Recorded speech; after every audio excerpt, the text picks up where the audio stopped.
สบายดีทุกคนวันนี้เราจะมาซื้อมาหอดกันว่าเนาะตอนนี้ก็มาหอดตลาดแล้วทุกคนนะฮะสิมาซื้ออันขนมก่อนเนาะซื้อขนมก่อนให้เอาไปแจกเด็กน้อย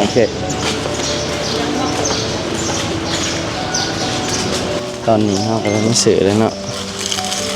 จักสิซื้อไล่ไปเลยเนาะนักเรียนมี270คนเนาะครับเนาะ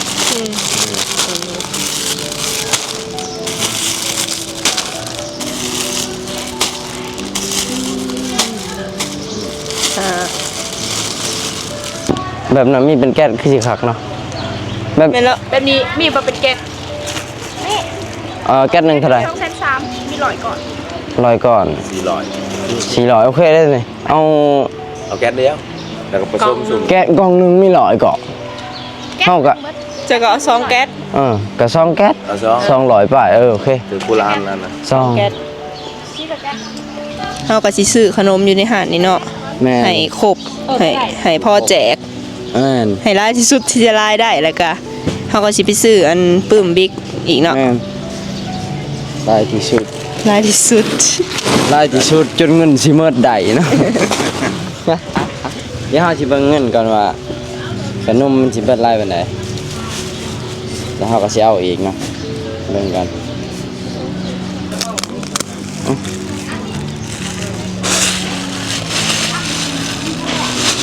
3 ล้านครับรถบ่ได้บ่ทุกแฟนโอ้บ่ชันแม่ขายให้ซื้อๆเลยบ่ชันก็เอาลายจ้ะลูกแม่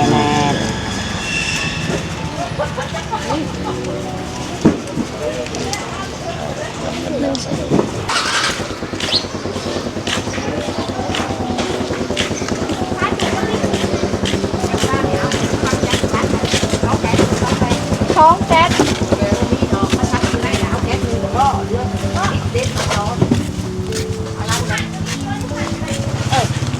นี่เนาะอันนี้แหละมีซาหัวเนาะแผงหนึ่งเนาะตัวน่ะ20หัวอันนี้ซาหัวบ่20หัวตัวน่ะ100,000 20หัวตัวน่ะซาวเอา300เนาะ300เลยหน่อย270หัว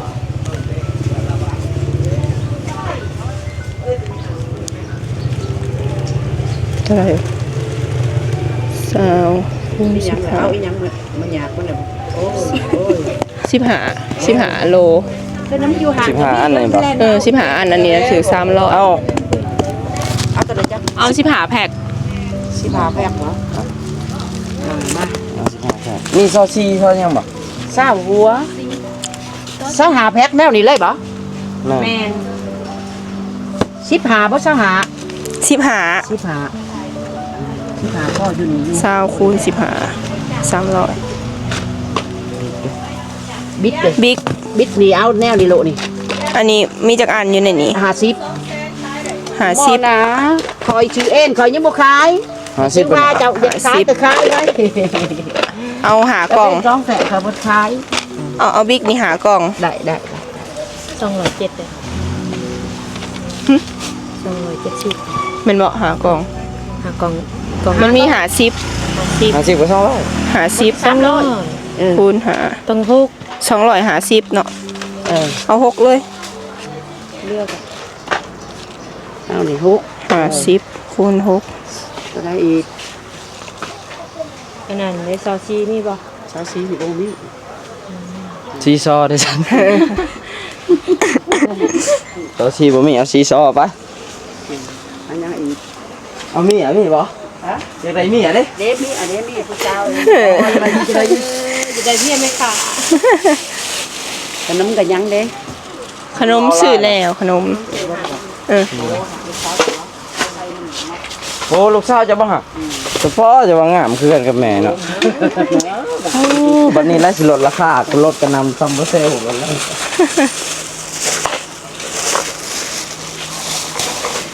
ขี่รถยังเลยเนาะขี่รถใหญ่บ่เอาไปแก๊สไฟเลยไปเอาหลอดไปส่งมาแล้วเอาไปหาแอมแบเลยมันไปชงเลยไห้ก็เลยมาอีหยังเท่าไรเอาสิจ่ายไป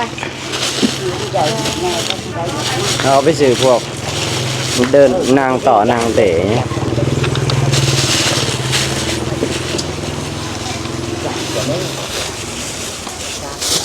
จะคนนี้เขาจะมาจ่ายเงินนะทุกคนเนาะนี่เงินที่พี่น้องทางอเมริกาเขาฝากมาบริจาคให้เล็กหน่อยเนาะเขาซื้อบิ๊กเป็นซอย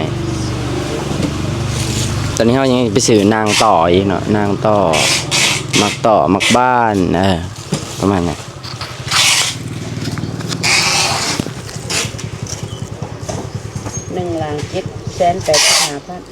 1,785,000ใช่1,700,000เอาใบหน่อย บ่ใช่ตัวหน่อยนี่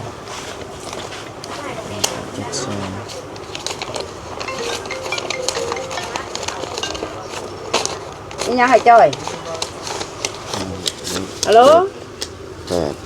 จี1,800,000นะทอนมาthì bạn cái hồ trăm hai bằng nhiêu thì bạn trăm hai bạn ít có neo ao sao là mưa nào chay ขอบใจ đời ao chay อันนี้เอาไปเลยบ่หรือว่าสิเอาไปส่งอันนี้ sẽ phải xong โอเค ขอบใจ phải đi hàng non cái này โดยตอนนี้เฮาก็มาซื้อกระต่อเนาะแล้วก็บ้านทุกคนอย่ามาเบิ่งน้ำกัน แล้วก็บ้านเตะ mà thì ตัวนี้เราะบ้านเตะเขียนบินให้เฮาหน่อยนะ แมนตัวนี้มันสิเป็นราคาถือตัวนี้สิเป็นราคาแพง เอาตัวนี้ มันเป็นบาสปริงมันสิหนุกกว่า ตอนนี้เขาก็มาซื้อนางต่อเนาะกับหมักบ้านเอาไว้ให้เด็กหน่อยเตะลินเนาะเพราะว่าอยู่ในโรงเรียนเฮามันบ่มีเขาก็เลยซื้อในส่วนนี้ไปเพื่อให้เด็กหน่อยออกกำลังกายจ้า บ้านมันจะเอาหน่วยแดงด้วยกันยาวๆมีแนวจับเด้อนี่ นี่เนาะ ตัว ส่วน เดียว เนาะ มันมีแนวจับ แล้วเขาก็จะให้เราเขียนบินให้เพราะว่าเขาสิไล่เป็นจำนวนซื้อขนมบางอย่างลืมให้คนเขียนบินให้โอเคมีอยู่ในคลิปเดี๋ยวเขาสิไปหย่อนเบิ่ง ซอสีบ่หรือซอดำธรรมดาจังได๋ ซอดำนำแล้วก็ซอซีนำซอดำนี่เฮายังได้ซอหากลับเลย สหกับแบบนี้นะ โดย นี่เบิ่งกันเด้อสิเนี่ย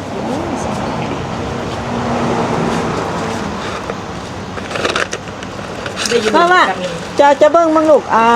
อันโทษถามเมื่อยเบิ่งซอสีนี่อยู่หาดแล้วยังบ่บ่แม่นซอสีซออันนี้นะ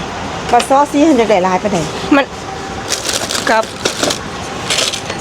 ซอซีมีแต่เอา200 200อันบ่ โดย200กรัม 200จับบ่เหาะเด้อซอสีเด้อค่ะซอ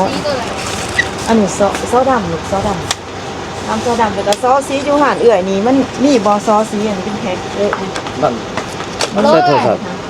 บ้านตบบ้านเตะยางละซองบ่รู้ว่า ซอกามามีเป็นแพ็คอยู่บ่อยู่หาน มาซื้อบ้านต่อแล้วก็ตะนางต่อแล้วก็ซอนะทุกคนแต่ว่าซอนี่เฮาอยากได้เรามีบ่ครบซั่นเฮาสิไปหาซื้อหันใหม่อีกเนาะแล้วก็ แค่นั้นลูก กระดาษ A4 มี3กับลูกเรา อ้าว กระดาษ พอสั่ง บ่พอกระดาษ A4 อีกแก๊สหนึ่งกระดาษ A4 ให้ได้แล้ว กับบ้านตีใส่แพ็คเรียกว่าบ้านนั่นเรียกว่า2หน่วยสั่นมันดีกว่าแต่2เอ2นี่สิมีซอสที่เทียบแล้วก็กระดาษเป็นไงกระดาษเป็นไงอันลูกเกาะกระดาษเป็นไงเพิ่นล่ะบ่เจ๊ได้เกาะเลยบ่เกาะเขาแล้วเอาทุ่งย่างอันนี้ซุปบังลูกซุปแบบนั้นซุปเอาซุปทั้งหัวทั้งก้นเบิด2เบื่อทั้งเพิ่นก็ลุมซุปเกาะมันซุปแบบนี้ซุปมากจังบ่เบื่อปล่อยแล้วก็มัดเป็น ร้านแสดงเงินเป็น กระดาษ30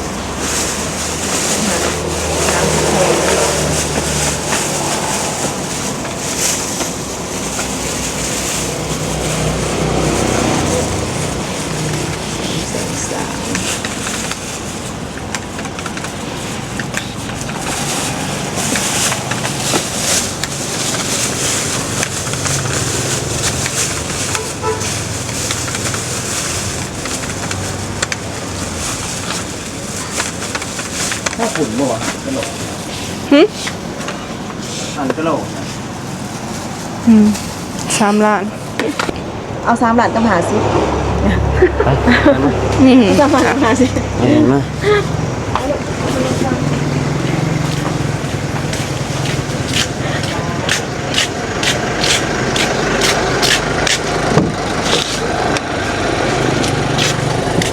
เนี่ยจะน้อย โอ้ยอย่าขาวแห้งแล้วบ่ ใช้เครื่องขนาด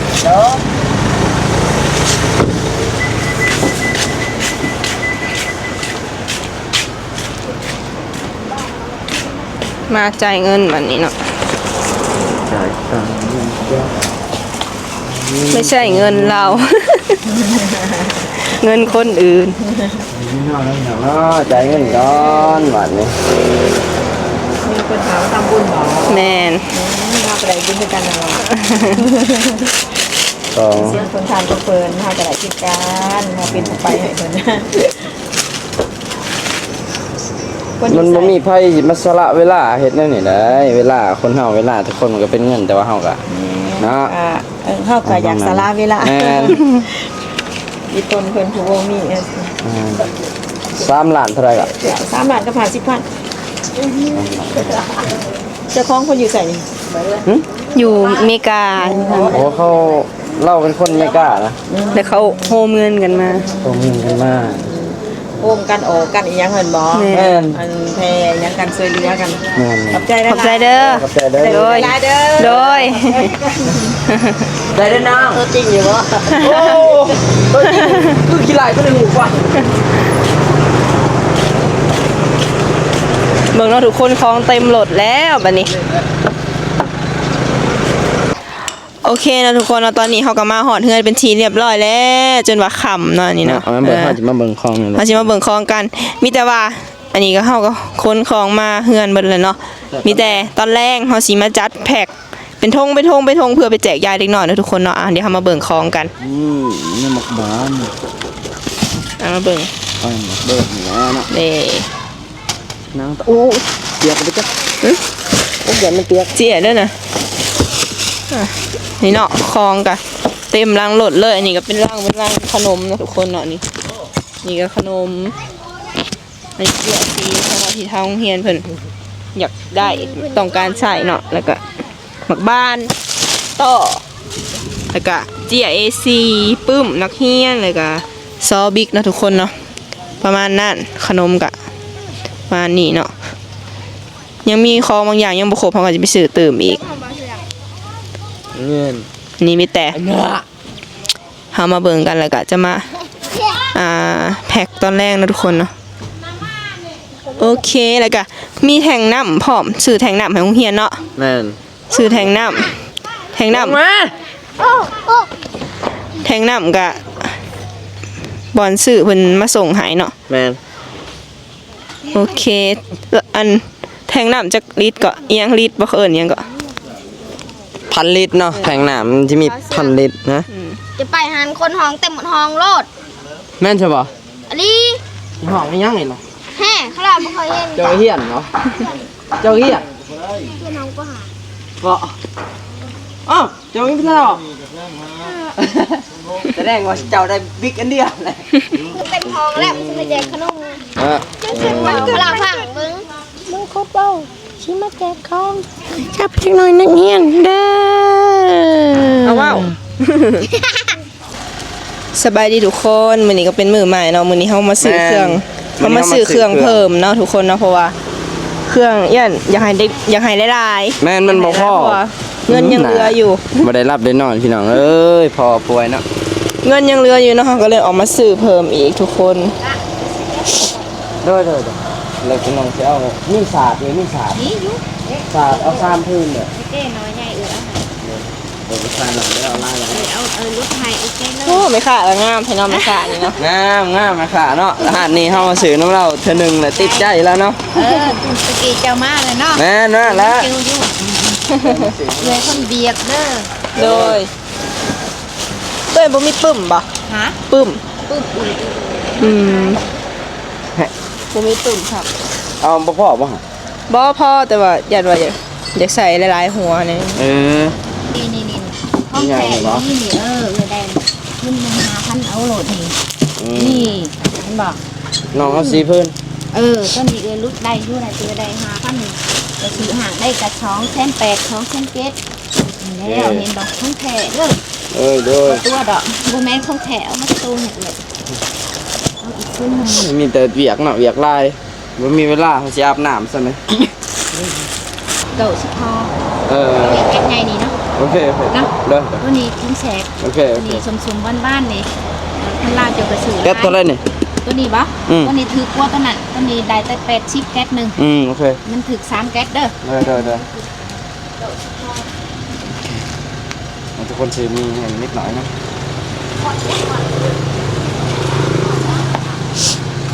นุ่ม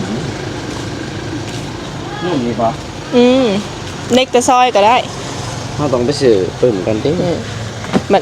ไปเบิ่งก่อนไปเบิ่งปึ่มก่อนปึ่มมันบ่พอกันนะทุกคนเขาต้องไปซื้อปึ่มให้มันครบคนก่อนเดี๋ยวมาเบิ่งเงินว่าคันยังเหลือแล้วเขาสิมาซื้อนม บางหารเขาไปซื้อเขาก็เริ่มเนาะเริ่มให้เขาเขียนบินเพราะว่าหลายอย่างเนาะไปจักไปเวียดเท่าแน่ไปจักวุ่นวายกับคนป่วยแน่ยากบ่ได้เฮ็ดหน้าที่เดียวเลยลืมบางหารก็ลืมซื้อวาซาบิบ่ไปบีบซะดันนิดหน่อย คนเครื่องเนาะแบบนี้เนาะเอาโห มีเด็กเนาะมาเที่ยวโอเคทุกคนทำมาซื้อตัวนี้ก็เบิดไปประมาณ2,765,000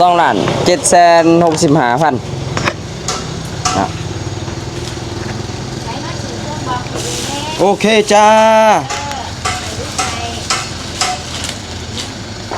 นี่ มาเนาะใครให้อีนางนี่ เข้าใจ คิดว่านี่บ่ได้ แม่นแหละ เออ เจ้าก็ใส่เนาะสิเอาสบติ้งให้เนาะ โอเคจ้า2,765,000บัญชีเฮาบอกแล้วเนาะว่าเดือนนี้ใช้เงินเกินแล้ว เออ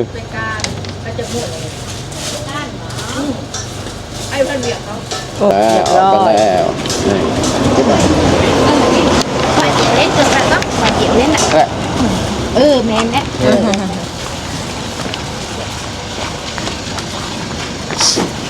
ลืมทุ่งขยะเนี่ยเอาใจสดอาหาร เอาจากทง เอาตัวนี้เอาบ้าวัน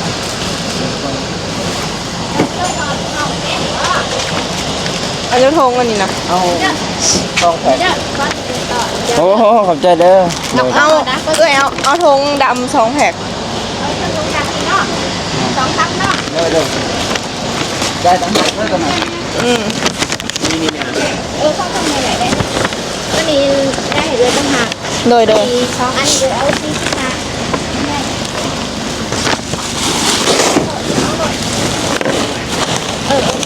นี่หนึ่งใช้ต้องเท่าไหร่เด้อให้ตัวน้อย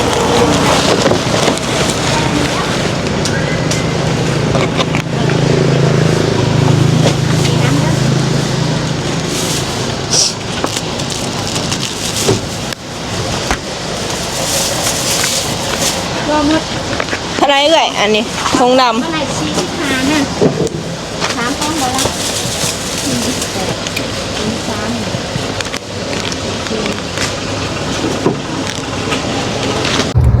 อันนี้เขาก็บ่พ่อนะทุกคนเอาไปซื้ออยู่ไสก็คันเอาซื้อมาแต่สวรรค์เขตนั่นน่ะสิจบอยู่หารเดียวอยู่ แต่ว่าเฮาไปแล้วมันก็บ่แม่นไปแล้วมันก็อีหยังดอกมันฝ่าวมาเนาะพอเขาป่วยก็เลยฝ่าวมาก็เลยได้ไปซื้อยายแต่ละหารในเฮาก็บ่มีเวลาไล่ปานใดนะหน้าเขาคือดำคักเท่าก็เลยบ่มีเวลาปานใดก็เลยได้ไปซื้อยายแต่ละหารนี่ก็หยาดเวลามาก็เบิ่งพออยู่พอก็เขาคันสุดหนักเนาะเลยบ่มีเวลาจัดการไปได้เพราะว่าของที่เฮาสิซื้อนี่มันก็หลายอย่างแฮงเนาะซึ่งเงินที่พี่น้องทางอเมริกาเฮาได้ซอยบริจาคให้กับโรงเรียนก็ประมาณ40 กว่าล้านเนาะ 40ปลายล้านและเขาก็สิได้แบ่งออกประมาณ5ล้านให้กับวัดอีกเนาะเพื่อสิสร้าง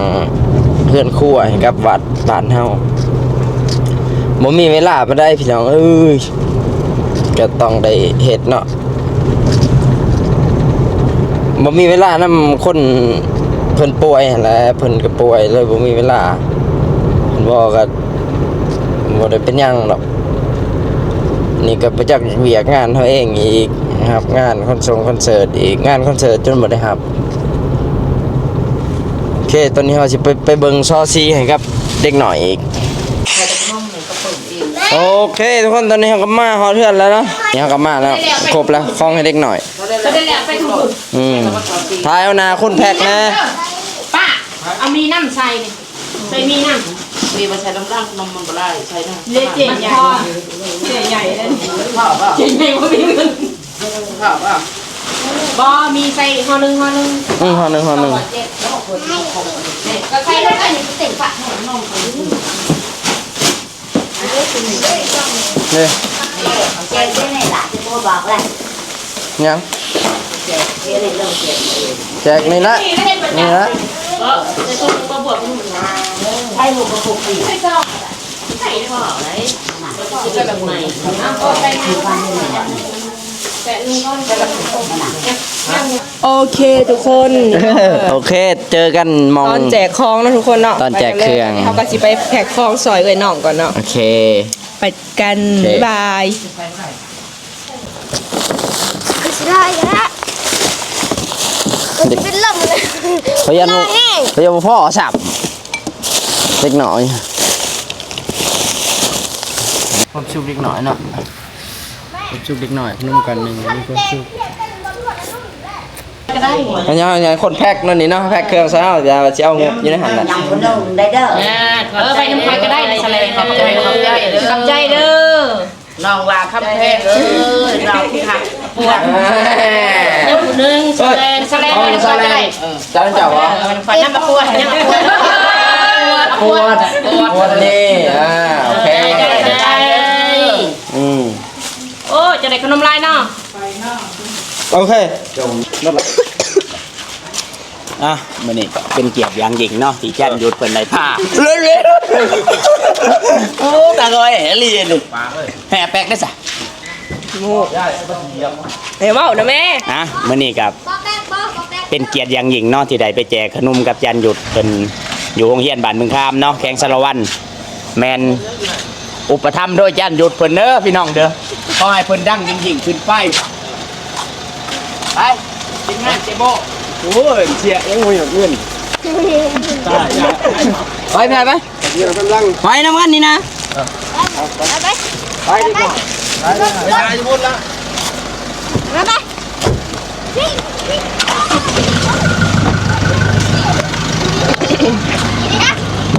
นี่ลูกเจ้าระวังเด้อไปอยู่นี่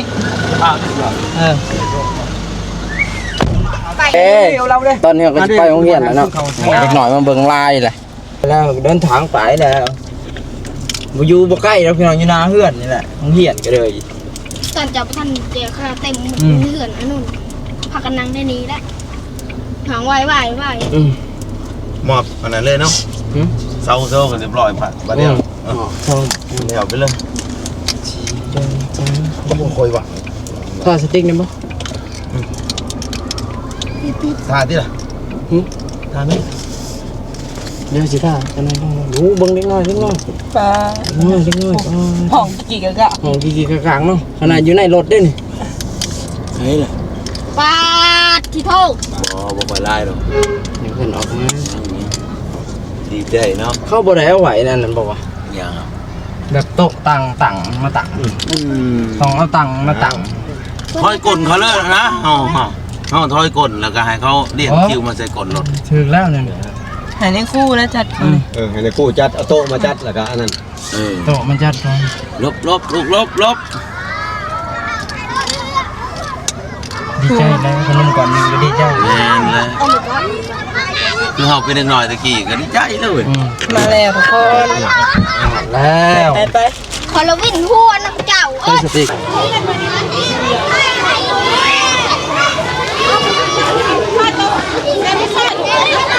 ไปแถวเขาต่อไปแถวให้ไปแถวเขานี่ก็ครูเก่าให้นักเรียนยืนเป็นแถวนะโอ้ยซื้อมาทุกอย่างหนึ่งมาวีดต่อแถว คนขึ้นน้อยเดียวเนาะ ได้ว่า3หรอ น้อยเดียวเลยคน มันก็หอดแล้วจะเบิ่งนี่เลยอ่ะ นอนใช่ป่ะ เออ กับเด็กหน่อยมอเลยแชร์ใหญ่คือโตเฮาไม่ใช่ได้ มาต่อแถวน้องๆโอ้ยอยากลีเด้อ ก็บอกเอาอันนี้มาถ่ายผม ฮะ จับกล้องให้แน่ใครก็ได้ มาไว้มานี่ค่ะมา มีสั้นไหมนี่สั้นไหมเนี่ยนี่ละมีจังทายได้แล้วนี่ให้คู่ถือแมนพูดจับ นี่ให้คู่บอกถ่ายแบบ แถวหน่อยได้ไว้ดินี่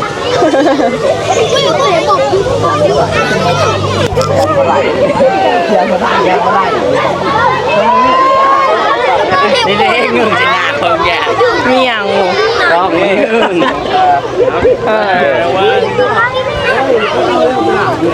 ได้ไม่ได้วะ ได้ไม่ได้ไป จะได้ก็อยู่ไก่ให้ไก่ เบียร์ชาคนไหนเจ้าเจ้า ต่อแล้วเด้อ มึงได้เอาแถว เอาแถวไว้นะ เอาแถวนะ มันจับหนาเพื่อไงจิปรับใหม่มันจับหนาน้ำพ่นหนึ่ง บ่สัตว์แล้ว นั่นแห จั ละ บ เต้ หนาป้าโถ โอ้ไปได้แล้วไปบอก เทิงบ่200จุกกว่านี่ คือสีเทิงอยู่ ของหอดเด็กน้อยน้อยจะเป็นไหนลายเลย บ่ น้องเพิ่งบอกยาสิจ้าเจ้าไปเป็นมือกล่องเลย พอเห็นมา300ผู้ใด นะแม่กูบ่เหี้ยหรอ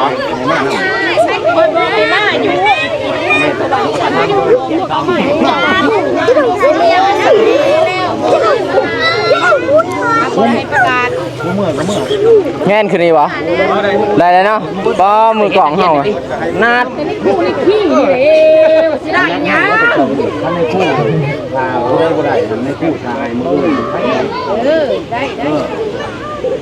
มันต้องมีแล้วกูบ่ได้มากูเมื่อก่อน โอ้เขาลืมมากล่องใหญ่เข้ามาถ่ายหูถ่ายหูไว้ใช่สัตว์ สั่งมาสิลงหลอดล่อหลีเนี่ย จะกระทายถ่ายวะ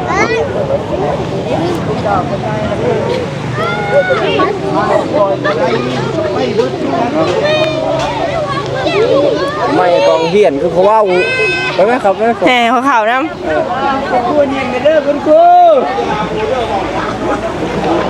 ยิ้มไม่เปียกโอ้ยแม่ส้มอีกแล้ว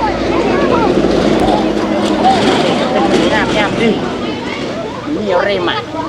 เอาผมเอาซอมา แห่อะไร เรียก ถ่ายไปนี่มีอะไรมา อุปธรรมโดยเสียหยุด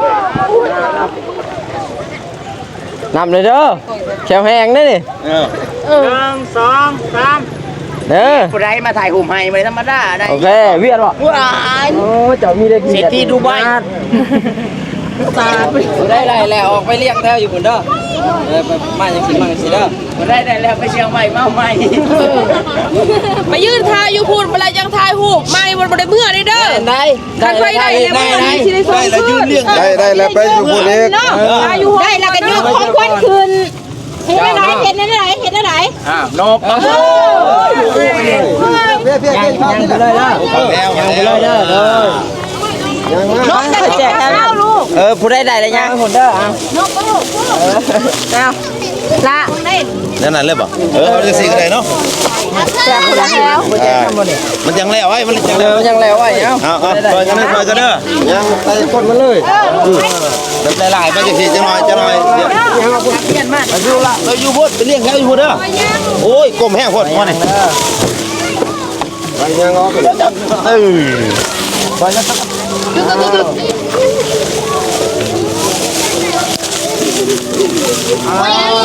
ไปเด็กดีเด้อเด็กดีเด้อทำความพ่อแม่เด้อทำความพ่อแม่เด้อล่ะเด้อ โอ้เอาก่อนอีก ทำความแม่คู่เด้อ ไอ้เว้ยคือคน ทำความแม่คู่เด้อ เอ้า ตลกดีจ้ะโอ้โหแบ่งนะพี่ต้องพี่แบ่งเอ้ย อ๋อแล้วเรือพี่ เรือกับเบิ้ล เบิ้ลเออให้ลูกคู่ เรือกับไฮในคู่น้ำแล้วเป็นว่าต้องสิไปหายทางไหนเพื่อน ยานมา ด้วยยังนายยงแหละ ตายดิเมื่อกันนี่ โอ้บ่ต้องย่านบ่ได้เด้บ่พ่อชื่อว่าไหม หมูว่าดิบ่เยอะดีใจเว้ยบ่เบิ่ง โอ้ยแม่โอ้ย ไปฟังความในคู่เด้อ นี่มีแม่ คู่เด้อล่ะเด้อ บ้านติดเป็นเพ่เนี่ย ดีเด้อดีเด้อมาพี่เด้อมาพี่เด้อมาพี่เด้อ มาย่ำมาทางพี่เด้อย่ำมาทางพี่เด้อ เลือดแถวลูกเลือดแถวเด้อ สิเบิ้ลแล้วสิเบิ้ลแล้ว บ่เบิดดอก บ่นักเรียนนั้นสิเบิ้ลแล้วนี่ เอาไปเลย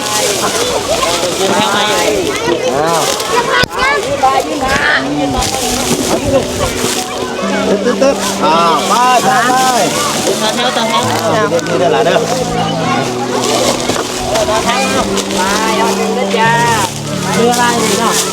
โอ้ซ้อนชุงมาเลยไป มาอยู่ ไปดีเด้อย่ ำมา เรือแหละดีตัวพ่อกันจังสิยา ครับผมรออีก2คนได้นี่กระยาบุญ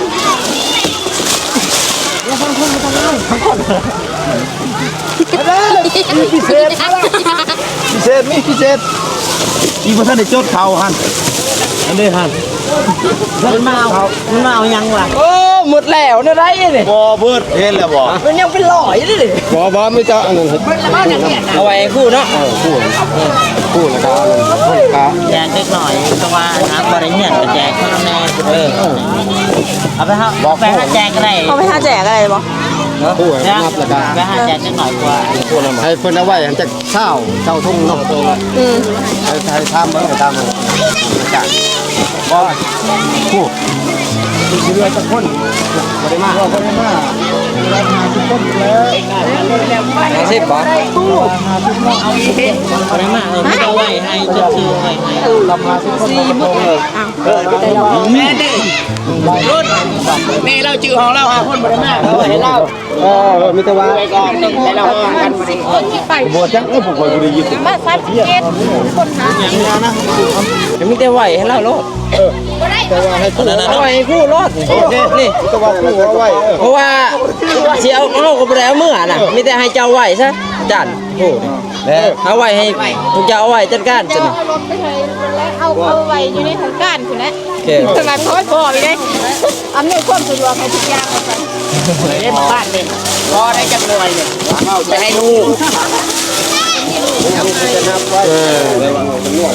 มันเลือกเล็กหน่อย มีแต่ทายหูก จะหายเลย นิดหน่อยปะ ไปเด้อ ทายหูก ผู้ใหญ่แล้วไปเลือกกันดิมาสิเลือกอยู่หรอกให้ญาติไว้หมด เลือกกันดิ ให้ทายหูกนักเขียนปะ กับคู่นำมันแล้วมันก็แม่นว่าเช่นนั้นไอ้หูบ่ไปเอาหู ไปถ่ายรูปถ่ายก่อนเงียบ โอเคไปครับเฮ้มาแล้วเขากล้องกัน ทายหูกนี่แหละทายหูกแล้วก็คันหูกแล้วปุ๊บแล้วเจ้าก็กดเป็นวิดีโอเด้อแล้วก็ว่า3วิดีโอ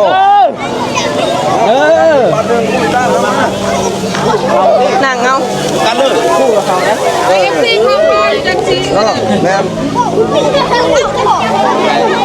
คนแล้วมันก็บดมาได้ โอ้ถ้ามันแจก ไอ้ซีรถเดิน เฮ้ยทักเวเรียนลูกเลย ใจเย็นนะลูกเด้อลูกน้อยนี่ไปเลยนี่ชื่อบอก นะ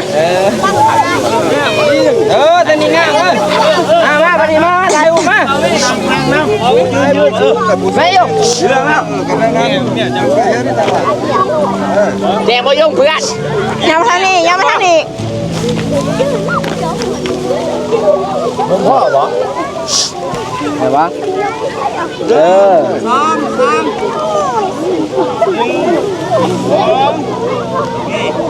ใส่วิดีโอเลยวิดีโอแต่พลังห้องนะห้องไปแล้วนับเด้อบอกน้องๆเต้น1 2 3นับ1 2 3ห้องเด้อยินบ่นับ1 2 3ห้องเด้อ1 2 3เอาพูดดีกว่าดีกว่า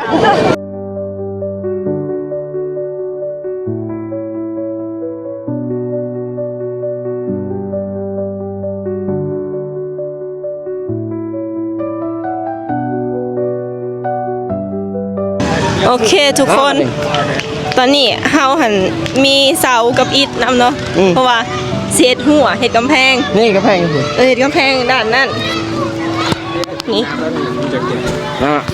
มันเฮามาบริจาคมื้อนี้หั่นมันก็มีหัวมีอิฐแล้วก็มีเสาเนาะเพื่อสิเฮ็ดกำแพงทั้งพุ่นที่เหมาะมื้อนี้เนาะบ่อยากแกล้งก็ได้กล่องเอ้าถ่ายไว้พุ่น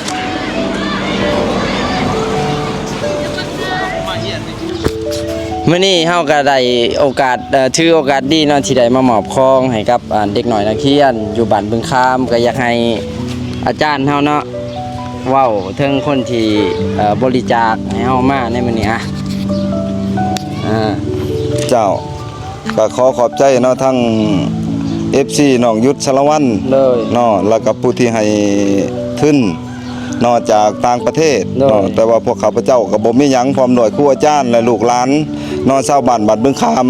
ก็ขอขอบใจนำบรรดาผู้ที่อุปถัมภ์เนาะที่มีน้ำใจช่วยเหลือพวกข้าพเจ้าสิเป็นปูนเนาะเป็นบล็อกแล้วก็เป็นแท่งน้ำเนาะแล้วก็อุปกรณ์การเรียนจำนวนหนึงเนาะแต่ว่าคันว่าร่วมมูลค่าก็สิหลายเติมมันแหละเนาะคำสันครับพวกข้าพเจ้าเนาะพร้อมด้วยครูอาจารย์บ่มีหยังก็ขอขอบใจเนาะมายังผู้ที่ให้อุปถัมภ์เนาะจงมีสุขภาพเนาะเข้มแข็งแข็งแรงร่ำรวยเนาะคันว่ามีโอกาสหน้าเนาะก็อยากให้น้องยุทธสารวัตรนี้เนาะสักส่วนแล้วก็ซอกแรงทึ้นมาพัฒนาซุ่มซ้นระหว่างโรงเรียนปฐมบัดบึงขามเนาะตลอดท้ายปีเก่าเนาะโศกหายหรือว่าอันติบอดีก็ให้หายไปนำปีเก่าส่วนปีใหม่ก็ให้ร่ำรวยเนาะทุกภาคส่วนจ้ะขอขอบใจ ขอบใจเด้อไม่อยากบอกว่าเนาะอาจารย์ใหญ่เฮาบ่เด้อโอเคทุกคนมีแต่ขอบใจหลายเด้อขอบใจเด้อ ขอบใจหลายๆเนาะ โอ้อย่าเคลื่อนกล่องว่ะคันอยู่ในห้องนี่บ่ได้ได้มาอ่าน ก็ไม่เชิญดีกว่า นะ ยืดไก่ยืดนี่ ถ่ายบ่มาขอถ่ายรูปหน่อยนะเบิ่งกูแดดเด้โอ้ยกันล่ะกูชิวรอเด้อ คนก็คือมันน้อยๆก็พันลิ้นกับ มันเป็นตัวเหย้าหรือว่าตัวสั่นตัวสั่นบัดนี้มันนอนเหย้ามันเป็นตัวนอนเหย้าได้บัดนี้ต่างกันมาถ่ายแต่น้ำมันจันทร์กันเลย ชายนั่งไปล่วงพ่อเลย เป็นอะไรอยู่ไกลกันบ่นั่นนี่บ่ จับมือ2 3 1 2 3 ตายแล้วปลาถูกคอคือคนโสเลย เมื่อไหร่นะ วันแรกกันเลยไปมาเด้อน้องเมื่อแล้วนี่เด้อน้องเมื่อแล้ว ชมเชย